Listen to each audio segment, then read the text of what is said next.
السلام علیکم ناظرین، سیرت مصطفیٰ چینل پر ایک بار پھر سے خوش آمدید۔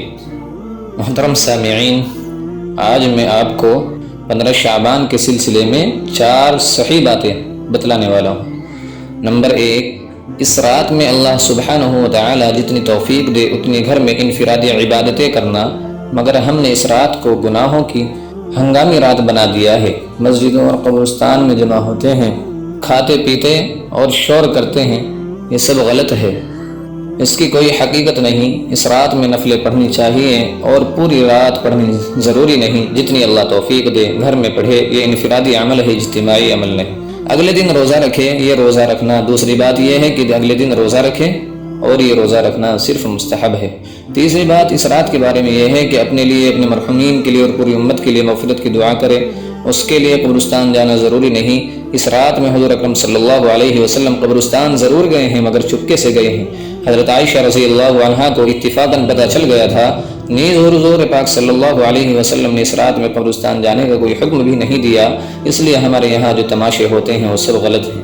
چوتھی بات اس رات کے بارے میں یہ ہے کہ جن دو شخصوں کے درمیان لڑائی جھگڑا اور اختلاف ہو وہ اس رات میں صلح صفائی کر لیں، اگر صلح صفائی نہیں کریں گے تو بخشش نہیں ہوگی۔ یہ 4 کام اس رات میں ضعیف حدیث سے ثابت ہیں، اور ضعیف کا لحاظ اس وقت نہیں ہوتا جب سامنے صحیح حدیث ہو۔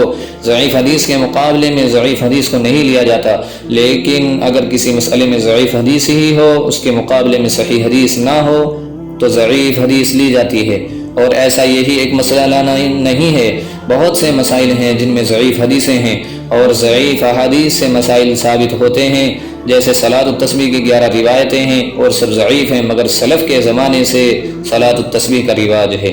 البتہ ضعیف حدیث سے واجب اور سنت کے درجے کا عمل ثابت نہیں ہوگا، استحباب کے درجے کا حکم ثابت ہوگا، لہذا صلاۃ التسبیح پڑھنا مستحب ہے۔ ایسے ہی 15 شعبان کے بارے میں جو روایات ہیں وہ بھی ضعیف ہیں، مگر ان سے استحباب کے درجے کا عمل ثابت ہو سکتا ہے، لہذا احادیث میں بیان کیے گئے 4 کام مستحب ہوں گے۔ شب برات، اس کے اعمال اور اس کے اعمال کو بالکل بے اصل کہنا درست نہیں۔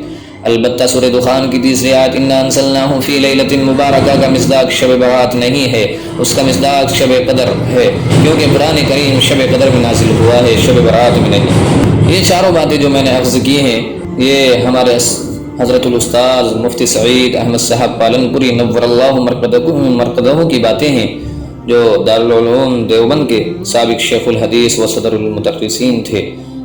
ہمارے حضرت استاذ والا نے اپنے علمی خطبات میں بھی ان 4 باتوں کو لکھا ہے۔ اللہ پاک ان 4 باتوں پر عمل کرنے کی توفیق عطا فرمائے۔